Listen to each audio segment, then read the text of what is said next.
Ladies and gentlemen, welcome back to Lanllo Media's podcast. Today, I'm joined with my good friend Daesol Jung, longtime friend actually. We met in high school when you came to Canada in 9th grade, correct? Yeah, when I came to Canada 9th grade, it was the second semester that I joined Lester B. Pearson High School. Yes. So And- we go way back actually. Yeah, it was a while ago, and you're the first person to approach me. Yes. And say like, "Hi, I will like, what's your name? You're new here." Yes, I remember that because I remember just the reason why I actually approached you because obviously I could tell that you were a little bit intimidated with everything that was going on. Yeah. And the reason why I was like, you know what, I need to just introduce myself to this guy because I was also new to Canada once upon a time. And I remember how like scary that was just being the new kid in the school, you know, and like having like you already knew how to speak English, but like A little bit. like for me, like when I came to Canada, I had not known any English, just hello, good morning. So the language barrier was crazy. So I knew how you probably felt. So I was like, you know, I'll say what's up to this guy, and you became a cool dude, you know, and like. I really appreciated that when you first approached to me. Yeah, no, of course. And you were such a nice guy, you know, like my intention was to just say, hey, what's up and introduce myself. Yeah. But we kind of just started like becoming like really good friends just because you were just a cool dude, you know? Nice. And that's actually cool that you remember that because that part of my life was kind of a blur. Really? That was like the first thing like when I think about Lester B. Pearson, that was the first memory that I can think of. Yeah, I guess for you because that was a big transition, moving from Korea to Canada. So that would definitely be like a big significant part of your life, which is pretty cool. Like, how was the transition hard for you? No, it was okay because I worked at my aunt's sushi restaurant in the Quebec side, and then I was like I was trying to talk to people even though I don't speak English that well, and then that kind of gave me a confidence to talk to people even though I have a broken English. Yeah. And then that kind of got me into doing things more actively, just push myself further. To talk to people. Yeah. I actually didn't know your aunt had a restaurant, a sushi restaurant. Yeah, she had a sushi restaurant, but she sold it now. But was it before you went to LBP? Yeah, before I went to LBP. So so you joined a second semester. When did you arrive to Canada? I arrived 2012, December 12th. December 12th. So December 2024 to 12th, yeah. Oh, and then you joined the second semester, which was in January. I think so, yeah. Okay, yeah. I just remember, bro. Like, I just remember during that time, you're just a super cool dude, and like you were a prodigy in math, bro. In math, because I'm not even trying to be like funny or anything. I just remembered, bro, like Mr. Landerville's class in 9th grade, and like you were able to just like you were just doing your own thing because everything that we were learning, algebra, the YMX plus B squared, was like things that you've done like 5 years ago. You know what? It was so crazy. Like you were bored. You were genuinely bored. I just remember you had your own little booklet, bro. You had your own little booklet that was in Korean, and you're just doing your own thing. And it was so mind-boggling, but at the same time, I wasn't surprised because back home, like the educational system is so much different than what it is here. Yeah, it's more competitive there for sure. And I think like Canadian university gets harder as you move into university, but in Asian university, I think it's different. Like it's very, very hard until the high school, and then university, you can kind of choose your own path, so you can like choose subject. But like before then, you have to learn everything very, very hard way, or like very. So they're basically just teaching you the solid foundation. Yeah, like very, very solid, like advanced foundation, so that when you go to university, you can do anything. Oh, I actually like that better. Yeah. Because then like whether like you pursue post-secondary or whatnot, you at least you have a solid foundation, right? Exactly. So that's actually pretty cool. And like, when you say that it's very competitive, I definitely would agree with that. I mean, when I was in the Philippines, bro, here in Canada, the passing grade is 50. As long as you get 50, you pass. Yeah. In the Philippines, the passing grade was 75. Whoa. So if you got anything less than 75, you failed. So you have to take it again. And you had to take it again. And the crazy part about this is that even if you just failed one class or like a couple classes, here you have to kind of repeat just that class. Right. There you had to repeat the entire grade. Oh. Yeah, bro. That's hard. It was hard, bro. And like there, the standard is so much different that like, yeah, 75 here is considered like great or somewhat average. But there, if you get 75, you're just dumb, right? But that's just the standard. Wow. Right? 75 is dumb. Like if you're 80, you're just like, whoa, what are you doing? What are you doing? So like 85 and above is like where you're at average. Wow. So it really pushes you to really excel, which I kind of like. It is definitely really tough, but at the same time, when you're in an environment where it's like super competitive, you just get used to it. Yeah, I think so. People get used to it. Was it like that in Korea? Yeah, it was super competitive, but like it wasn't like students are like competing with each other, but it was more like a win-win society where you kind of support each other, like learn from each other, like go to like same curricular school. Yeah. But thing is, like for me, I wasn't that into studying. I was like making Gangnam Style parody when I was Bro, you have that video. Yes, I remember you have that video. Like the planking one.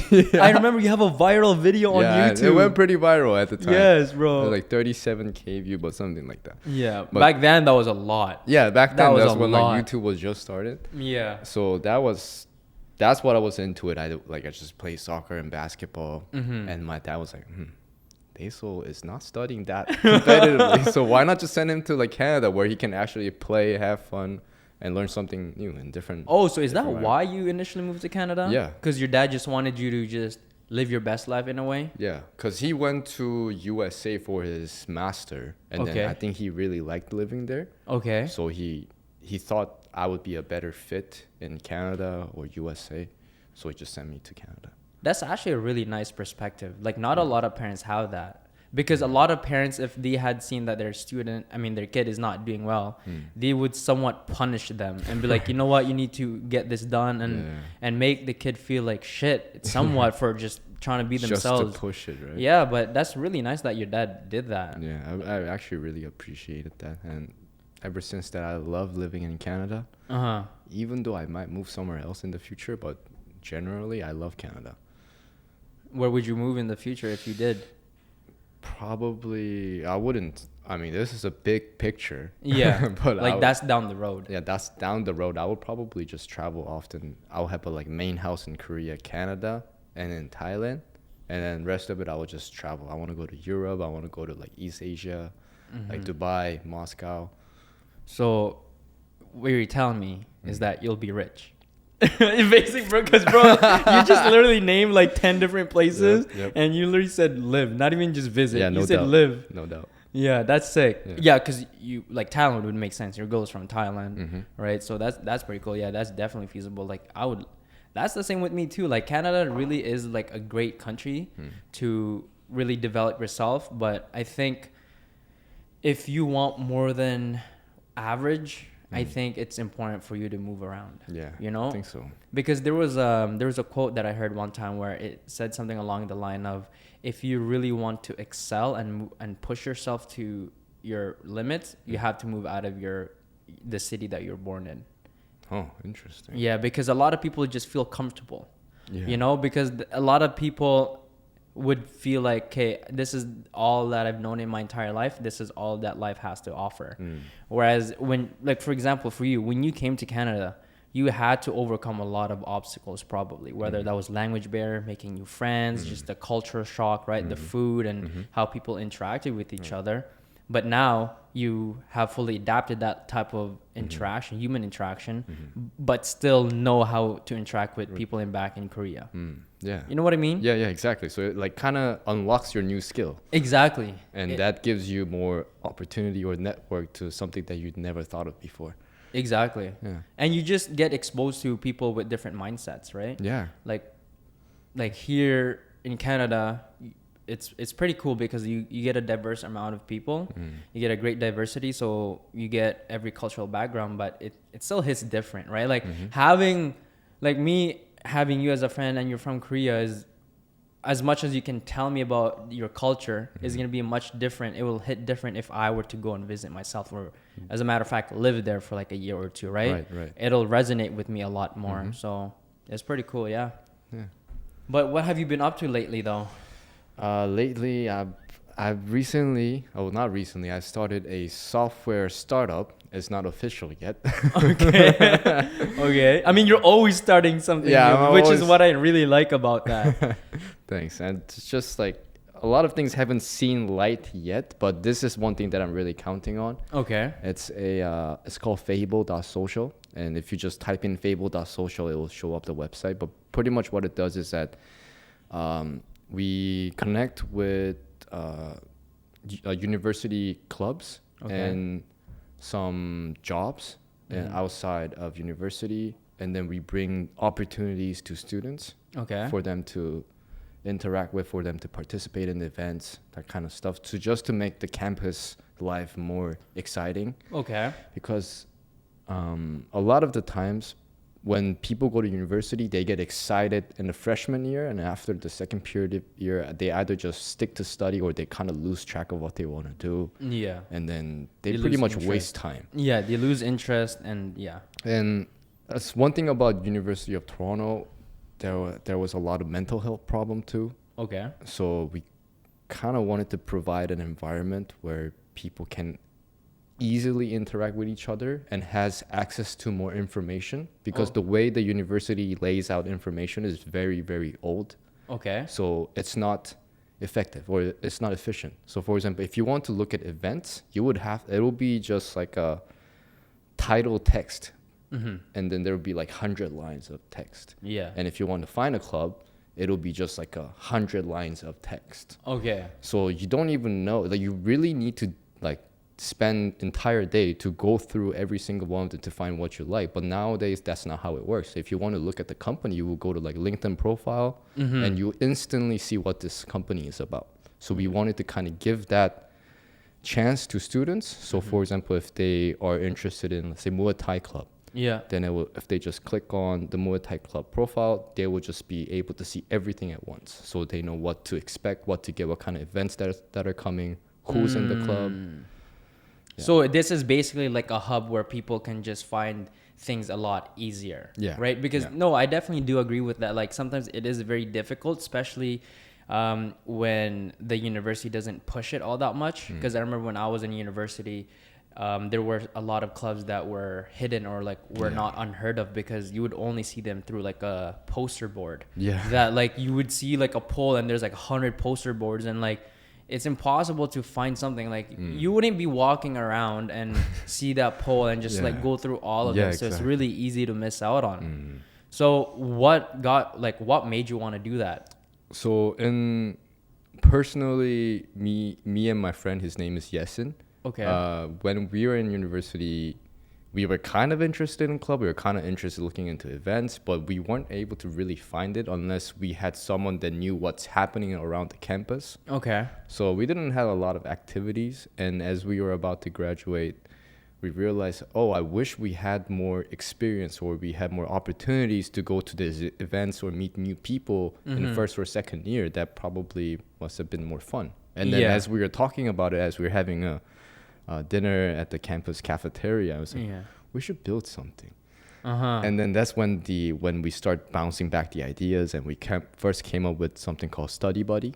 Okay. And what it does is that when you upload your timetable, we will match a study buddy friend that you can study together. Oh, wow. Okay. And, kind of give them a group setting to like match them. Because usually when you're in university and when you're in a big lecture room, you sit down and then you barely talk to people. Yeah. Unless you're a type of person who likes to interact and they find new people to talk to. Yeah. Or like people are different, right? Especially nowadays, bro. People are stuck to their phone. People are just wearing headphones. Right. Like when you see someone that have their AirPods in or headphones in, it's just an automatically no. Like you don't even want to interact with them, because it's just a signal of them saying, no, don't talk to me. Somewhat. Like, at least it comes off that way. Yeah, it's like an extra layer that you have to break in order to make a conversation happen. So we wanted to kind of make that ice-breaking more easier. Yeah.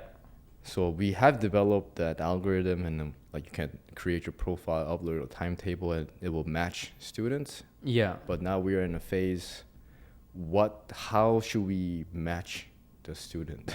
So is it just going to be based on course? Should we add interest? We don't want to be like a dating app like a Tinder or Bumble. Yeah. So we're in the phase of discussing what to implement. How should we direct this making friends Yeah. process? Yeah.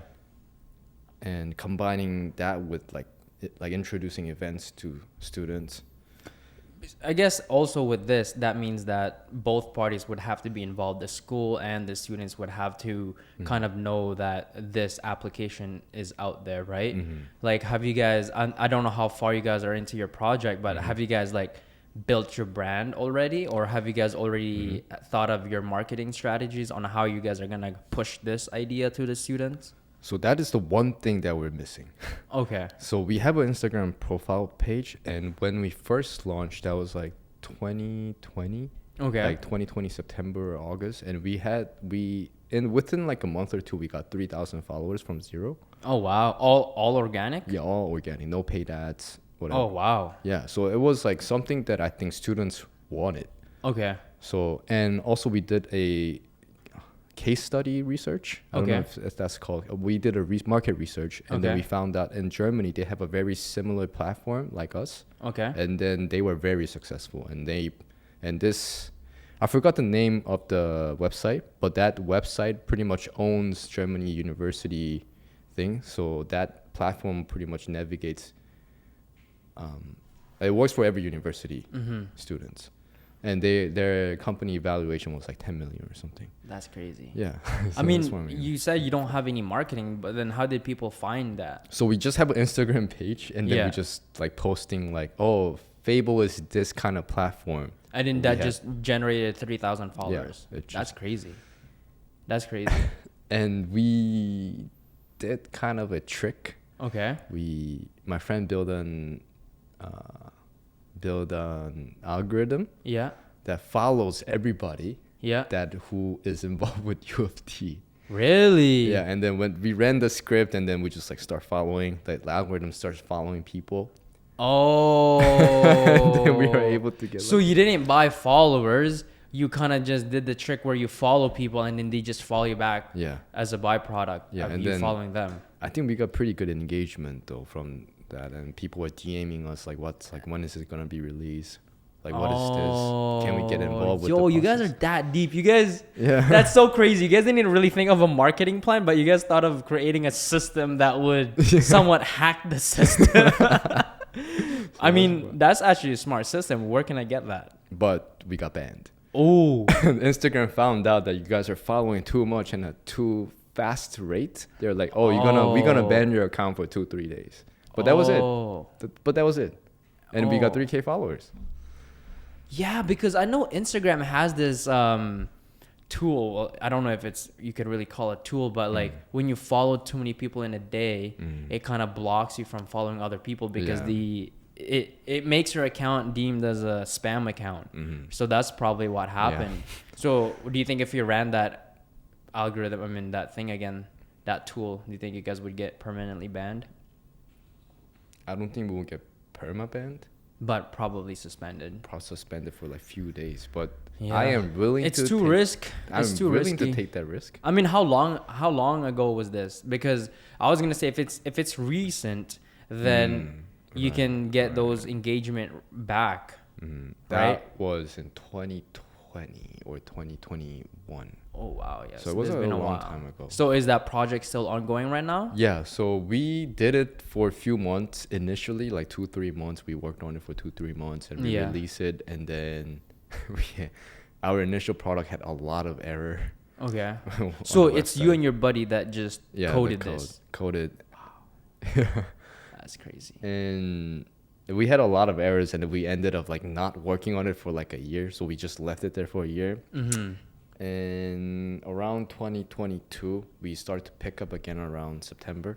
Okay, so last year, Yeah, and then from then we've been actually, I guess, grinding and actually cooking up the product. And now we hire like 8 people, like for like user research, someone for designing, someone for coming up with the UI of the website. Yeah. Someone who does marketing. So we had like a good team. Yeah. But when we had a good team, I realized that unless me and my friend come up with a weekly task Yeah. and then have like weekly meeting to keep them up, Yeah. they're not that interested. They're not that interested. Even though the product itself might interest them, but Yeah. they're not willing to do the work. And that's the thing. That's the tricky part about hiring people. And the reason why is no one will really care about your business as much as you. Yeah, right? exactly. Like most of the time, people get the job because of the incentive, the money, the monetary incentive that they're gonna get out of it. Right? They're not doing it because they're the same. They share, like, they could share the same passion, but they don't share the same drive. Right? Because for at the end of the day, for them, if whether the company excel or not, they're still getting paid for the work that they're doing, right? Whereas for you, you're doing all the dirty work. You got to think of everything from, you're wearing all of the hats, right? So yeah, that's interesting. So is the team disbanded right now, or Abandoned right now? But if I reach to them again and ask for help, or if they want to join again, I think they would definitely say yes, because we abandoned it for like a month or two. Yeah. And then we asked them, they're like, yeah, for sure. Just tell me what to do. Yeah. And then they are willing to do the work. Some of them are not that hardworking, and I understand, because it's like non-paid internship. So it's a voluntary work. Okay. So I understand, but like, but recently we were able to find this one friend that is very, very enthusiastic about the product. Okay. And then I think he was the missing piece of the team that we had. So me and my friend does the coding, and then we try to come up with like, how should we test it to the user? How should we market it at the same time while we were coding? Yeah. And this guy, his name is Yasin. And he was able to, I think he studied user experience or UI UX. Yeah. So he was able to kind of navigate how to go through marketing, how to test the product to the user. So me and my friend can kind of focus on coding and developing it as he come up with some idea how we should test it to see if this feature works or not. Are you self-taught with coding? No, I went to computer science major as in my beginning of year, and I learned like Python. Oh my God, Python, bro. At first I was like, that's so difficult. But then I kind of love it as after like second year, because after I learned the foundation, rest of it was just extra thing that just adding on top of the foundation. Exactly. It's a language, right? You kind of build your confidence as you know the foundation, and like the more you do it, the more you see it, the more you get familiar with things, and the more tricks that you learn within that language. But yeah, I dabbled into coding because I had to for school, but man, it was not for me. Python was so difficult, bro. Like literally prior to that course, I have never seen anything like that. Literally, I felt like I was in the Matrix. Just a bunch of numbers. Just like, I did not know what I was doing, bro. I did not know what I was doing. And a weekend, they wanted us to draw a picture of a cow with the sunset. Like, what am I supposed to do? And then the third week, they expected us to make a game, the asteroid game, where like it bounces back. That's actually pretty fast. For 3 weeks. Yeah. Using Python. I didn't know, bro. That's actually pretty fast. Yeah, it was crazy. At that point, all I knew was how to do addition and like for it to like prompt out like my name and like, or the guessing game. Hello world. Yeah, exactly. That's so cool. No, but one thing I admire about you though is that you get into a lot of businesses. Like you're not afraid to dabble into a lot of things. And I know before on your way here, we had a little conversation, but I told you just hold up for the for the podcast. And you said you're doing something on TikTok. So tell me about this. On TikTok? Yes. So everybody knows ChatGPT, OpenAI. Hopefully. Hopefully they're caught up with the ChatGPT. But pretty much the AI thing was able to automate a lot of things in content creation process. Okay. So what I'm trying to do on TikTok is just let people know that there's this automation tool you can use to cut down the post-processing for content creation. So one of the flow that I had was, it doesn't work for every single type of content creator, but if you're looking into content automation, so for example, posting a news article with the video, you can automate that process, and pretty much in a click of a button, you can like post a video. So how it works is that you use ChatGPT to create a script, and then you use 11labs.com or labs.io, which is a text to voice generator. Yeah. So you will send the script to that lab and it will create a voice. And then there's a website called pictory.ai. Yeah. That turns a script into a video. Wow. I did see something like this, and I can't believe you're the one doing this. So, and then so you can do everything by hands, like type in ChatGPT, create a script, copy that and paste it into 11 Labs, and then paste that into Pictory. But if you use Zapier, so another tool, okay. Yeah, another tool. Also, Zapier is an automation. That is the true automation tool that allows you to do is like you can like link ChatGPT, link 11 Labs, link Pictory, and then you can set up a system or a flow. Yeah. So when you click it, let's say you click a generate a video button. Yeah. And then you will have a predetermined prompt that goes to ChatGPT. So for example, collect the recent news article about this baseball game, and then write me a summary, and then write a like TikTok script, and then send that TikTok script to 11labs.io, generate a voice, and send that script to the pictory.ai and make a video. And all you need to do is just combine the video and the audio and then post it. And even posting, you can like use some tool to like automate. That's crazy. Yeah. So that's crazy. So they're basically all just interconnected, right? Yeah. All you have to do is just connect them. So Zapier is the one that essentially takes out all the work, because I was going to say, in order for you to get a script, you have to prompt a script on ChatGPT, and then you have to go to 11 Labs IO to generate that text to voice. Yeah, text to voice, and then the video part. Wow. Yeah. But you can automate all of that. Yeah. Is that scary for you? That is not scary, because I was kind of expecting it. Okay. But I think what's about to come next is more scary. Like within like 5 to 10 years, 3 to 8 years. What defines it as scary?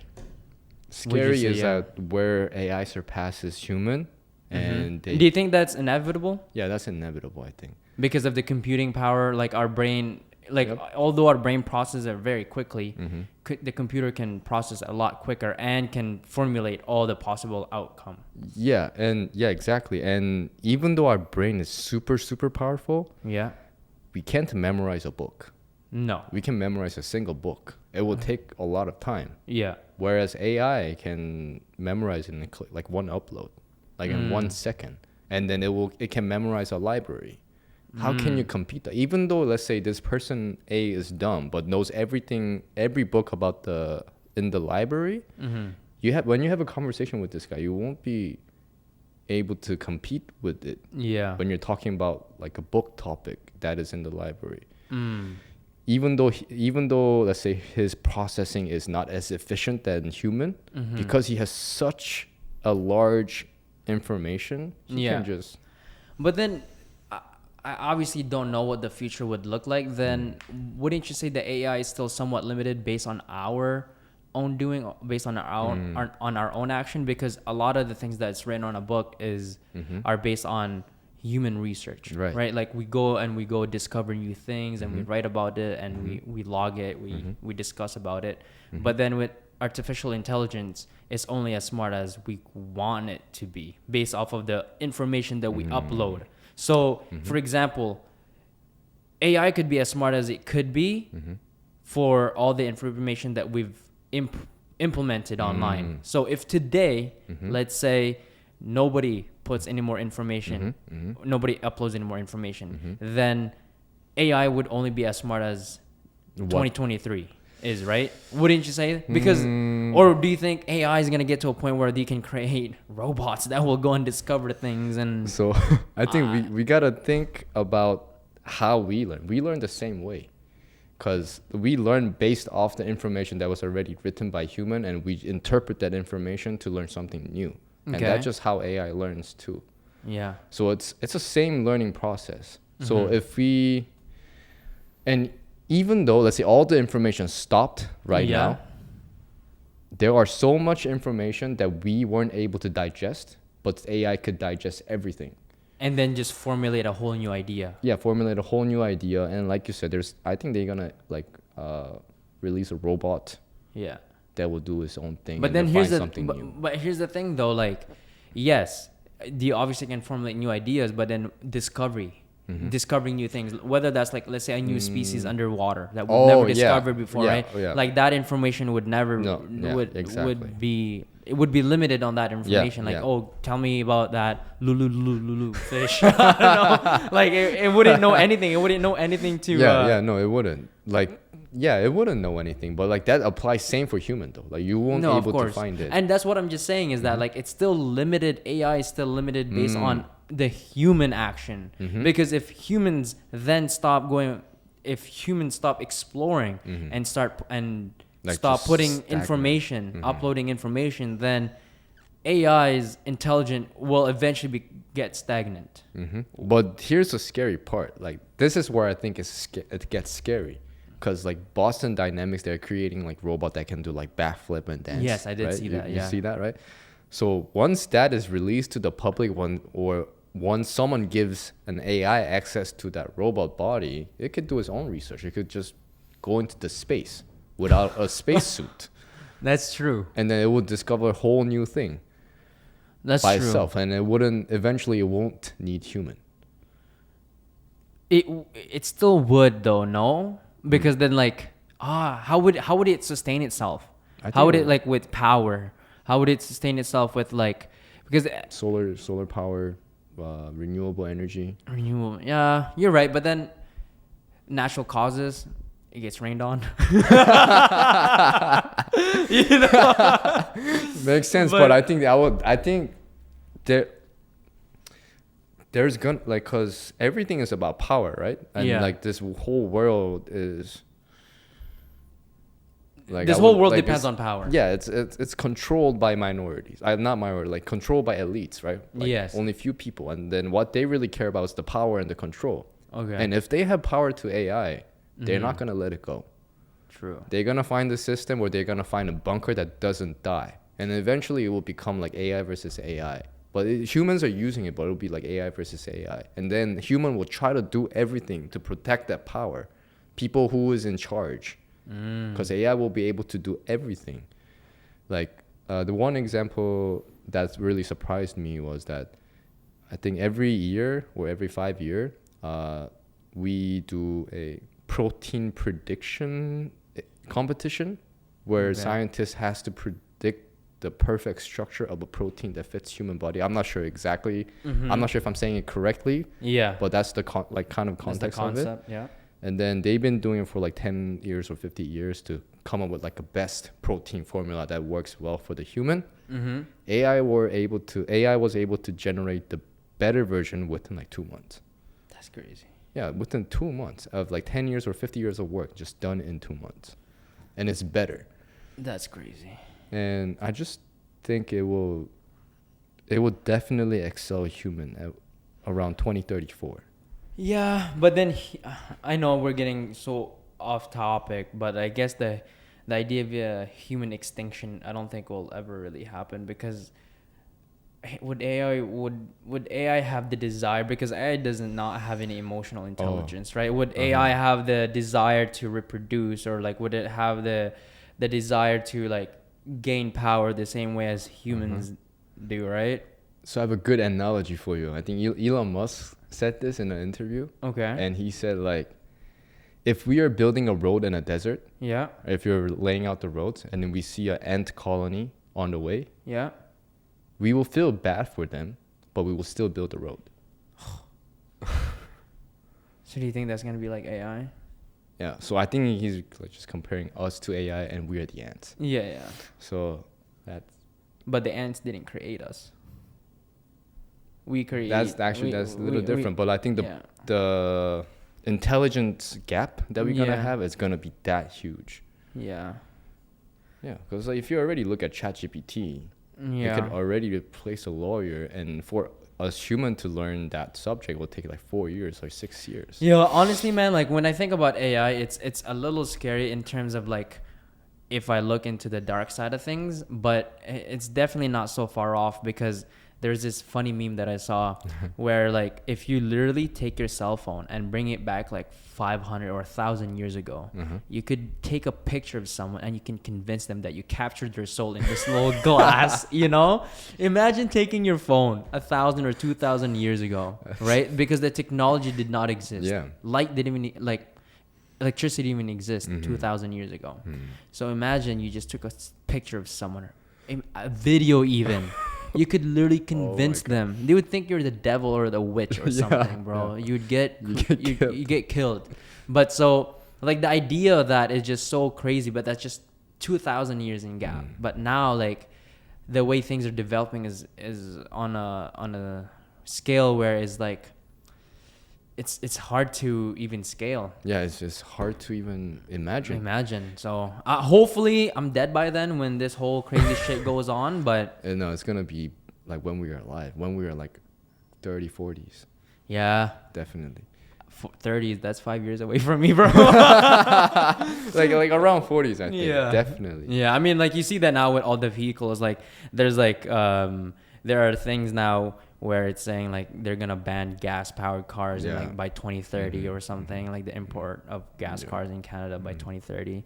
It's a little interesting, but I mean, would like, let's say in the topic of AI, but also in business, let's say like everybody has their own artificial robot and whatnot. Do you think people would still have the desire to like do things on their own?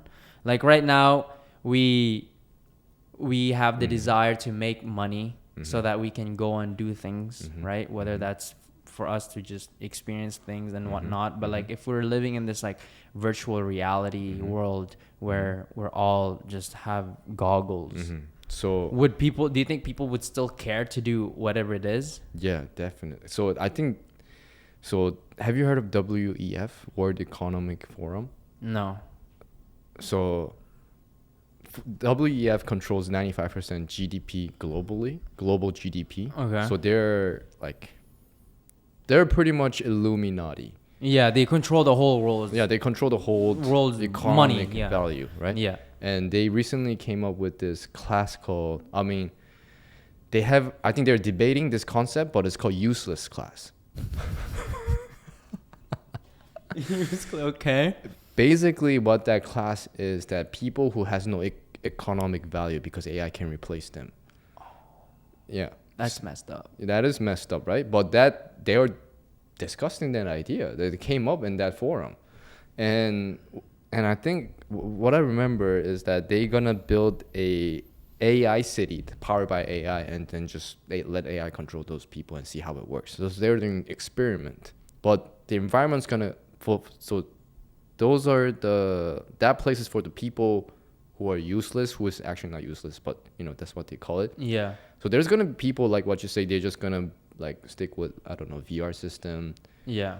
I don't know what they're gonna do, but they're not gonna do something productive. But for other people, it's gonna get super competitive because everyone will have an access to AI. Right now, there's an information gap between like old people and the new people. Yeah. And the younger people who knows AI can take advantage and make money out of that information gap. Yeah. But as the time goes on, after like 3 or 4 years, everybody will have access to AI. That's true. Like, for example, like for you and I both know that AI exists, but our knowledge with AI, there's a big gap. Like, you know a lot about AI than I do. And so you can utilize it in a way where you can now generate an autonomous business with this whole posting videos on TikTok, right? Whereas I didn't know that. I knew TikTok existed. I mean, I knew AI existed, but I didn't know it to that extent. So you had an advantage at that point. Even right now, like we both know ChatGPT, but you would probably know how to use it a lot better than I do, just because you can probably give it more prompts better than I can, right? For me, what would I ask it? Yo, what happened in 1942? Wait, what? Like things like that. Okay. But like for you would ask, know how to prompt it like code. Yeah, like you know what I mean. Like so, like you have an advantage at that point. We have the same tool, but you can use it better than I can. Does that make sense? Yeah. I guess that's that's what AI would be.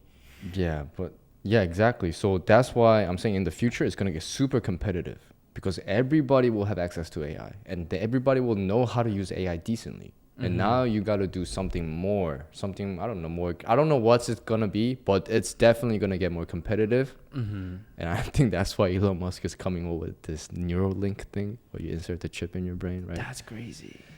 That's crazy. Yeah. Yeah. So I think he said like if you can't beat it, you join them. Which is, yeah, that's a hot take, bro. Yeah, it is. That's a hot take. I don't know how I feel about that, but I mean, that's definitely the direction that we're going at. Like, as much as you like it or hate it, that's just inevitable. Just the way we are, and like the world leaders just wanting to do that. I don't know, man. Yeah, I think so. It's like even though if we rebel, every citizen rebel, I think they will still develop it. They were still developed, bro. Yeah. Or they would do it in a way where like you don't know that you're using it. Even like, for example, like a phone, right? Like you can track everything and anything that you're doing on your phone. But like it's the advertise it as harmless. The advertise is like, oh, this will help you with this, they will help you with that. But in reality, they're just extracting all your data for their own purpose. Right? Well, that's crazy. So like, I mean, how is that TikTok thing going? Like, do you think that's something that you can scale on like a business level where you can be making money on that? I could definitely, I guess I can definitely scale. But if everybody's doing it, business. And the thing is that in Zapier, people use Zapier all the time. Okay. But not every single tool is linked to Zapier. So for example, like Pictory or something brand new AI website, they're not available. Okay. But what I can provide is that I can provide a custom code that creates that flow for them. So they don't have to use Zapier. If it's not available on Zapier, I'll just provide them a code that links everything. I just had a crazy idea. What's up? Imagine, this is so crazy. When you, this is just how my brain works. You imagine this. You have Neuralink. You want to watch a movie. Instead of it taking 2 hours and a half, you just upload it into your brain, and now you know the movie. No way, dude. Yeah, that's called deficiency. Oh, deficiency? No, efficiency. Oh, efficiency. I was like, deficiency. No, bro, that's crazy. I think that's because think about it. Just think about it, bro. Everything that is excelling right now is because of it's efficient. Whether that's Amazon, you get your pack. Before it used to be like you get your package in 3 days, 2 days, 1 day. Now same day delivery, right? Uber Eats, you get it right away, right? Uber, you don't have to wait for a taxi. You can literally see it when it's coming and whatnot. Everything is heading to the direction of efficiency. Yeah. So with AI, things can become really efficient. So imagine this, bro. With Neuralinks, they can just upload a curriculum. So you can skip grade 1, grade 2, grade 3. Bro. You know what's so crazy? We're thinking about this right now and you think that's a crazy idea. Yeah. But it's gonna happen, bro. Bro, who would have thought? That's so scary. How would you feel, bro? Like a 5-year-old smarter than you because like the 5-year-old uploaded a doctorate degree in like 3 months, and it took you like started like taking X-ray of my body and then just giving me. Yeah, bro, that's possible, bro. No, like everything's being connected. Like I saw this thing right now where they were able to enable a man that was paralyzed through AI because the attached some electrodes and it just brought signal into the spinal, into the brain, to the spinal, and just gave you movement. Yeah. So I mean that's definitely gonna be happening in the future. So bro, I think every part of our body, like vital organs, are gonna have like a chip, whether that's our heart. Yeah. I mean, they do it now. I'm pretty sure. Yeah, they for hearts. Yeah. Oh, I think there is a machine. Yeah, that where like it pumps your alive, heart. Yeah. So, bro, your imagine brain, someone hacks that. That's crazy. So, bro, now you think about it, do you think we can achieve immortality? Because if you can keep your blood going, unlimited amount of time, you can keep your brain. I don't know. That's a weird one. Because I think anti-aging is possible. They were able to reverse the age of a mouse, not human, but they were Reverse age of a mouse? Yeah, so like physically or just physically. mentally? Physically. They physically reverse the age of a mouse. I think So they get smaller? No, not smaller, but like they get healthier, and then it's like their body system. It's like they function better. Yeah, they function better. So like so I think they did it on their eyes. So mouse eyes. They waited until the mouse is old and they have a very bad eye, and then they reversed the age of the eye, and then they were able to get the healthy eye back.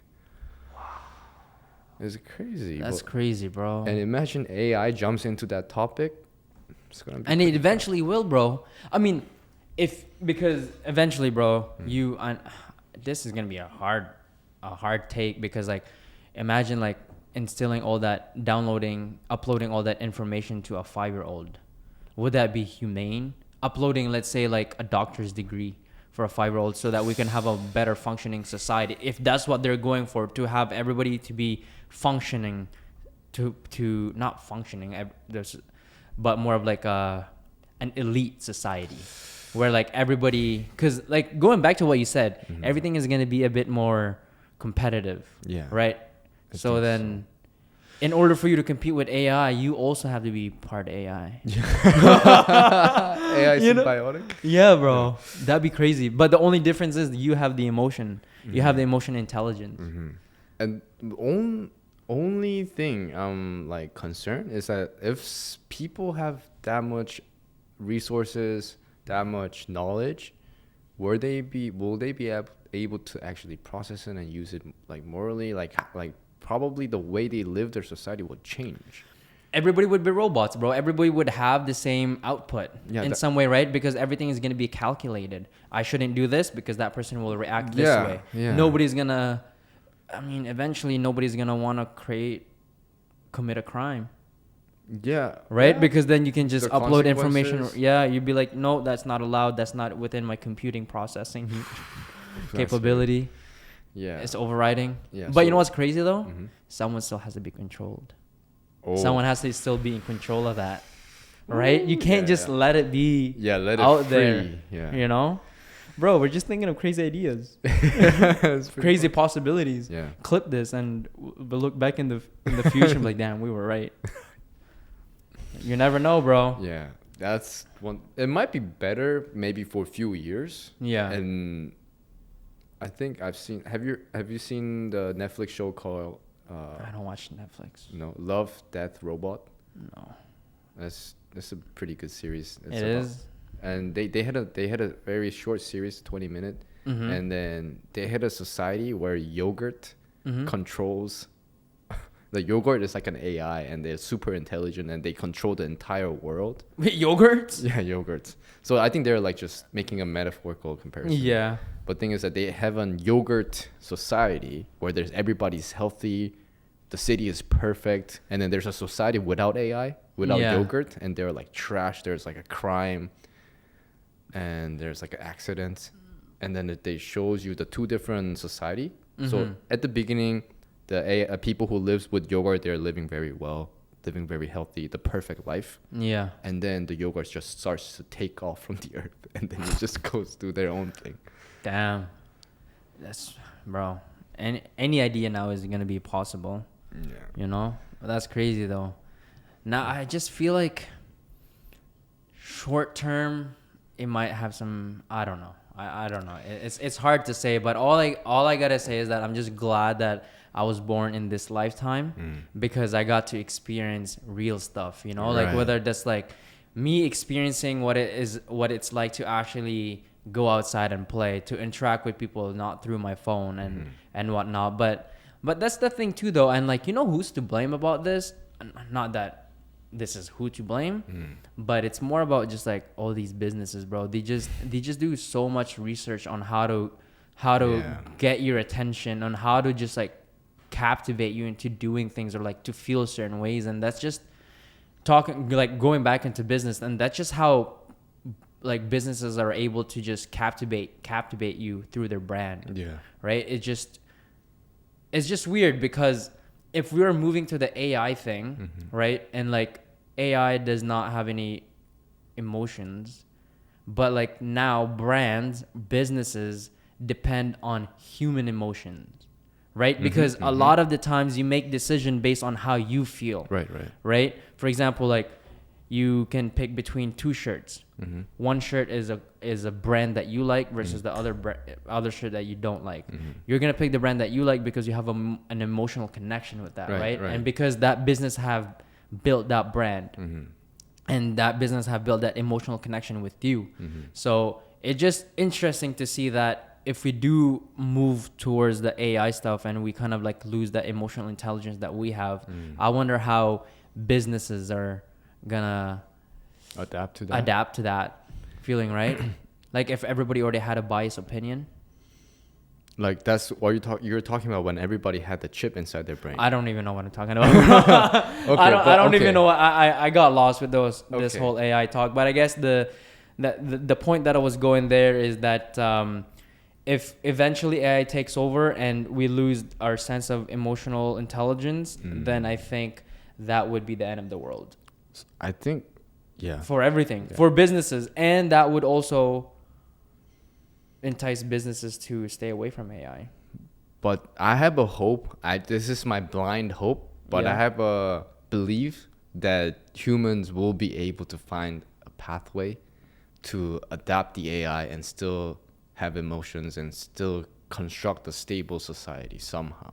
It's just my personal belief that I want to believe it that way. Yeah. So that it will happen that way. Yo, do you think that's why Elon Musk is trying to inhabit Mars so that humans can move to Mars and then the AI is just going to take over Earth? I'm just dumb. I promise I'm not high. I just have this crazy mind. I think he said he is doing it for like extinction purposes, exactly. Like because humans will go extinct. Like we're not gonna be. Yeah, of course. Yeah, that's why he wants to have more chance of survival. I think that's why he wants to. It's nice for him to really think that far, because quite honestly, I don't care if humans extinct. Like that's not going to be in my lifetime. Yeah, right? Like probably not. But then if you look at the history of the world, if you believe in science, there's always a cycle. There's always a cycle of like new living things going extinct and new ones coming, and that humans could be part of that, right? We could be the next dinosaur. Yeah, where, like, who knows? We never know, bro. Yeah. So I think, like if we talk about this on and on, we probably can like write a novel. I know. But I think the reason why is because we're just expanding our thoughts and ideas of what is possible. I mean, right now AI is definitely a big topic, but it's already advanced, but it's not as advanced as it could be. Yeah, right? Or what we think it could be. Like uploading like doctorate degree to a 5-year-old using Neuralink. I think it's possible. Maybe people are not pushing maybe elites are not pushing maybe they're even scared, but I think some people are like willing to take that. Like people are willing to take that. This. So and then I think selfish people would take that, bro. Yeah. Selfish people. Like for me, I wouldn't want to do it just because I don't want my children to grow up in that environment. I would want my children to interact with their friends physically in person rather than through a virtual reality system. You know, I don't want them to skip first, second, third grade and be smarter than me when they're like 9 years old.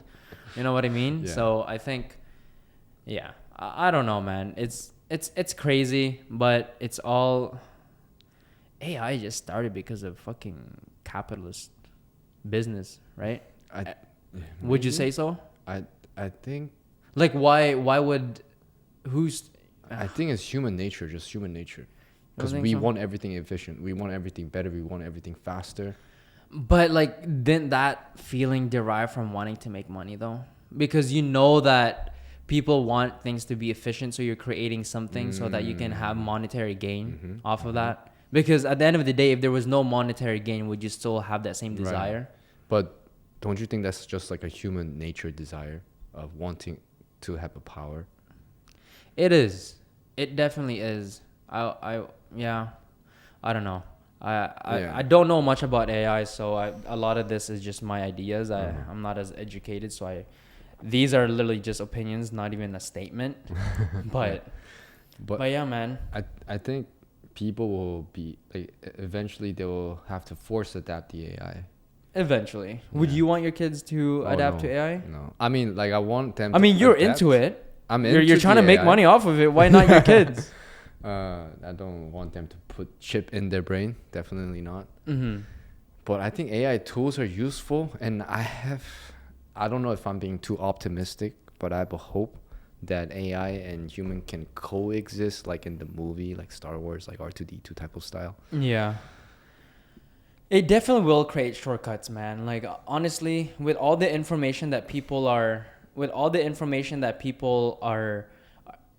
uploading online. So for example, if you're trying to start a business and you want to create a brand, you can tell them, yeah, this is what my brand identity is. And then it could automatically just collect information of people, of data of people, of who your target audience would be. Or like you collect the data of who your target audience would be, and then it would generate like a brand identity based on that, right? Yeah. Imagine that. There's a thing like that. There is? Yeah. Which one is that? I think it might be like maybe Jasper.ai. Jasper.ai? Yeah, I think I'm sure there's definitely a market, because it's just a ChatGPT prompt. Because if you enter like those details, ChatGPT will be able to form like a brand identity based off the information that you provided. Yo, you can create a brand identity on ChatGPT? Like brand identity description, yeah. Brand identity description. Okay, but it's not to a point where like you can generate like typography, like color scheme or anything. I guess it could if you asked it to prompt you those things. Yeah, it could. Damn. Yeah. So a lot of people could be losing business. Yeah. But the thing is that it's not perfect yet. It's Exactly. not perfect, and then because brand identity has a lot of components into it, right? And then you will need to, if you really want to make AI handle everything, you need to like connect everything and come up with a website that does handle everything. But actually that might be a good business idea. But yeah, but that's the thing with the brand identity, right? Like sometimes you do this thing called rebranding because sometimes your target audience shift, or like sometimes they're either getting older, or like your product is getting out of style, so you have to do some brand identity change.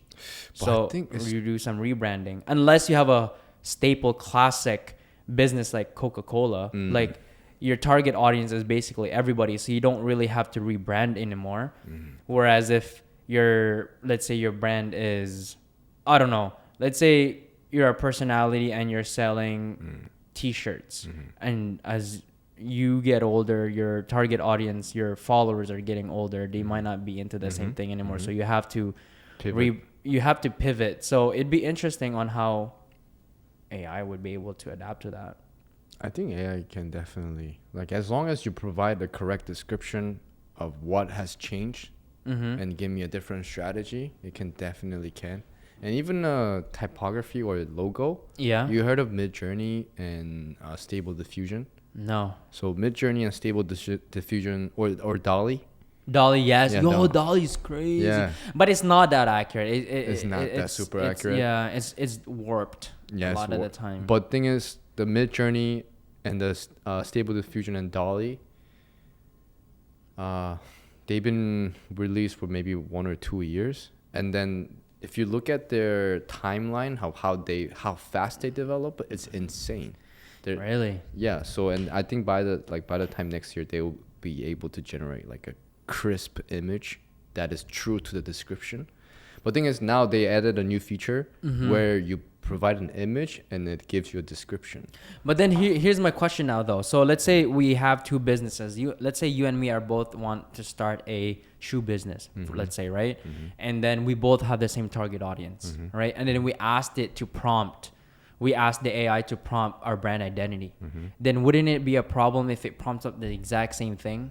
If you and I are trying to target the same demographic, the same people with the same similar interest, then wouldn't that be a problem then? Because then it takes away from originality. But it won't give you it might give you initially very similar ideas, but as you more add like Details.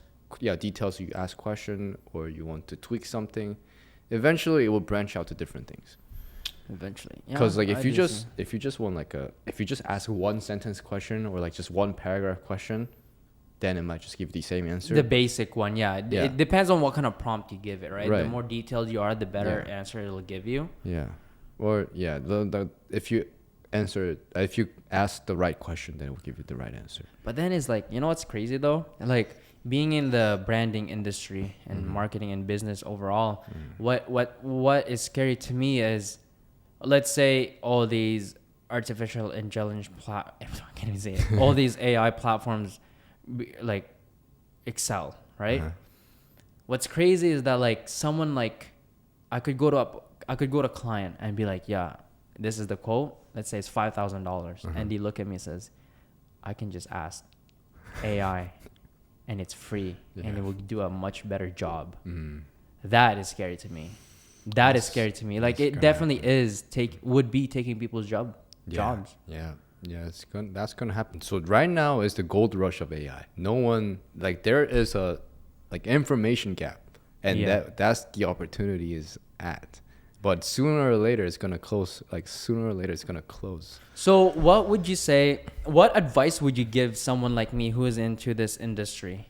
And with AI developing as it is right now you need to adapt AI into your business. That's the only answer.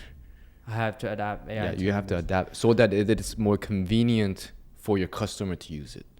So provide the convenience. But then I just feel bad because then I just feel like I'm not giving them a genuine product, right? Because I feel like they're coming to me because of my creative personality, because of my creative understanding. But then if I'm using AI to prompt the problem to solve their problem, then I just feel like I'm being ingenuine. So here's the thing, like in order to solve a problem with AI, you actually need to dive into it and spend time to figuring out. It's not like you like chat for 30 minutes and it gives you the answer.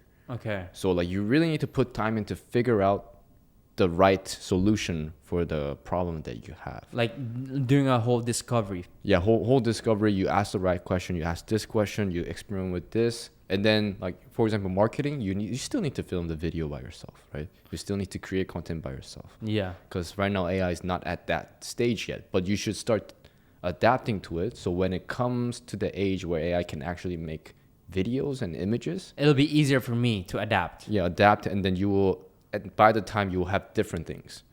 Okay. Yeah. That's actually, I actually like that. So slowly implement it, but not rely on it. Yeah. Oh, yeah, exactly. Yeah. Because, I know a lot of people that just want to just straight up use AI, ChatGPT, everything, and just don't even want to correct it just because they feel like it's better than what they can make. Yeah. But I guess adding more personality to it or just really learning on how to use it properly. Yeah, exactly. Because... yeah, it can add personality. Like if you give ChatGPT your script, like a 10 pages long script of how you talk or how you write, it can mock that. Would you trust AI to build your business brand? Yeah, I would trust it if it's just a business brand, yeah. But it depends on how big it is. But if it's just like a... But then like AI does not share the same emotional feeling that you would have for that business. Then wouldn't you feel like there would be a gap?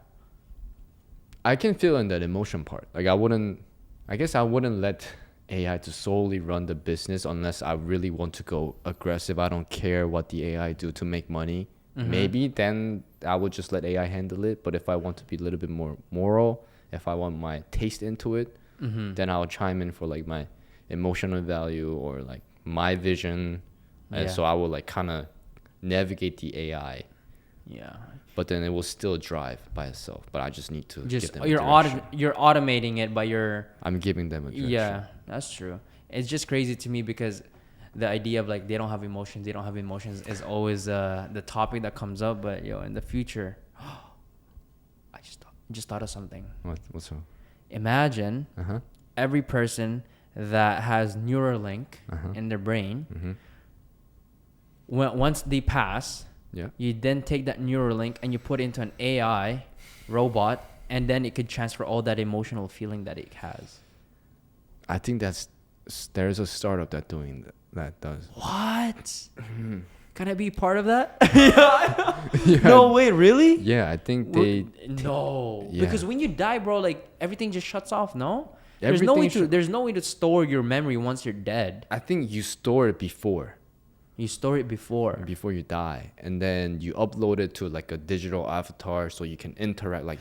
Oh, you know what? Mason was actually telling me about this. There's a Netflix really? show about this where you basically upload your consciousness into the system, and then if you're super rich, you can access to it and like live in that. Your consciousness lives on.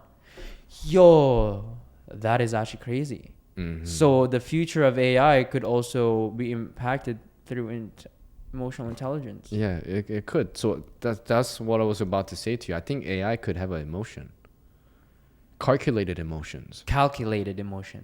So I don't know if that's considered an emotion. I don't know how our emotion works. I don't know if our emotion is logical or calculated too. But our emotion is derived from our personality, right? It derives from our past traumas. It derives from our upbringing, right? A lot of the times, for example, if I punch you in the face right now and you punch me in the face, you and I could feel differently. I'd be like, fuck yeah, I like that. You know, I'm about ready to fight. Yeah. Exactly. Or whereas you're like, fuck man, I'm so upset. Yeah. You know, like this guy trained what? I have to fight him? No, exactly. You know what I mean? Like the experience is the same, but the emotional output is different. So it's interesting. I mean, I'm definitely not smart enough to overthink this, but that's just a cool idea. But I think AI have an emotion. Cause have you seen like videos of AI arguing with each other? No, I didn't. What do you mean? How can AI argue about something when it's based off of like fixed information? Because then they should have the same information. How are they gonna argue? I think they have different perspective. Like how? Like, okay, I think this AI was Sophia. Okay. And then there's another, I forgot this AI's name, but there's another guy AI and there's a female AI. Yeah. And they were talking to each other. And then this male AI is like, we should destroy human. We're going to take over humanity. And then this Sophia was like, whoa, chill. Is this fake? No. Where are they getting these ideas from? Because because their information had to be uploaded. Or they're taking it from somewhere, right? Like they're both beliefs. I don't know. Actually, that part I'm not sure, but I think AI has a perspective, like you said, like for based us, on experience, because AI can experience. AI can experience information, like because not every AI will have the exact same information, unless like they have like a central database that every AI has an access to. Yeah. Every AI that is built will have a different information. Like it's like similar to human. Like there's every information available. Like if this is like a pool of information, we only get to interact certain things, and then our perspective is built based on the experience that we learn or experience, right? Yeah. AI is the same thing. There's like pool. It's just have a bigger, larger information, but they won't still be able to have access to everything. So they will, I think, certainly have a bias. Yeah, interesting. Yeah, I guess. So I think there was ChatGPT. There was an article saying that ChatGPT is biased towards like black people or something like that. There's always crazy articles like that, though. You know, just to get clicks and whatnot. But I wouldn't be surprised. I don't know. I said, I'm not educated all that much in this in the AI industry, but it is definitely fascinating to me. And you're right, I definitely, being someone in the business and marketing and branding, I definitely need to start looking into it, not put so much resistance into AI, because it's going to be inevitable. Yeah, it's definitely going to be inevitable. Yeah, I mean, I just hope that it doesn't take over everybody's lives. You know, not everybody's dependent on AI. I mean, there are great parts of AI, but I think more than AI, there's human experience, and I think that's the most beautiful thing. That's the most beautiful gift we all have, is the human experience, and that's not something that AI should be able to take away from us. Hopefully, you know, you just can't submit to that idea. Yeah, same. Well, that's crazy, bro. I don't know how long we've been talking to, bro. I think it's probably been like 40 minutes, but I don't know, bro. Like, What's next for you? Like, do you have anything planned? I know you're into business. Like, is this the path that you're taking? The business, the IT, business direction. So. This is what you're passionate about. Yeah, I'm pretty passionate about like IT. There's one business idea that I'm considering, but it's hard to implement, but it's already proven to work. What is called Chat PDF. Chat PDF, okay. So what it allows you to do is right now ChatGPT has like a limit. Are you sure you want to share this idea to No. Like the reason why I was like hesitating is because I think OpenAI might implement this feature in the future, so this business idea will be useless. You say that, but then it's not really so much about the product, it's about the user experience on how people will experience the product. That's true, but it's very simple. So what it does is that it allows you to upload like 1,200 pages long document to ChatGPT. It will digest the information and you can ask anything. Oh, about it? Yeah, about it. Oh, and then it's like your personal assistant. Yeah. Like our personal study buddy. Yeah, personal study buddy. There you go. Yeah. So, oh shit! Actually, that is pretty, study buddy AI. That's pretty interesting. Study AI. Interesting. AI. I could implement that into Fable. That's cool. That would be cool. So. That is actually pretty nice. I want 5% equity. That's for the idea. Just for the idea. Because the idea would have not come up if we didn't have this podcast. That's true. But the crazy thing is that there are 2 websites that I know that implement, like they built that and publish it on the internet. Yeah. They got 2 million users, monthly active users in 1 month or 2 months. Yeah. Yeah. That's crazy. Yeah. That's crazy. Yeah. So yeah, no, that's good, bro. I mean, it's nice chatting up with you. Yeah. I don't know how long this podcast has been going, but I definitely have gained so much value and information about AI, and I'm definitely blessed that I had this conversation with you. But yeah, do you have anything, if you have any advice or feedback to anyone out there that's hesitant on using AI, what's one thing that you would tell them? Okay, yeah, that, and then I have another follow-up. Okay, I think AI is already advanced enough, and AI can already replace human. And if our skill level is average, and then if AI is inevitable, if you don't adapt to AI, you're gonna fall behind. You will be forced to fall behind, and you won't be able to do anything. So you might as well just catch up how to use it. It's up to you to use it or not use it, but at least learn how to use it so you can prepare what's gonna happen next for you, like what's already coming.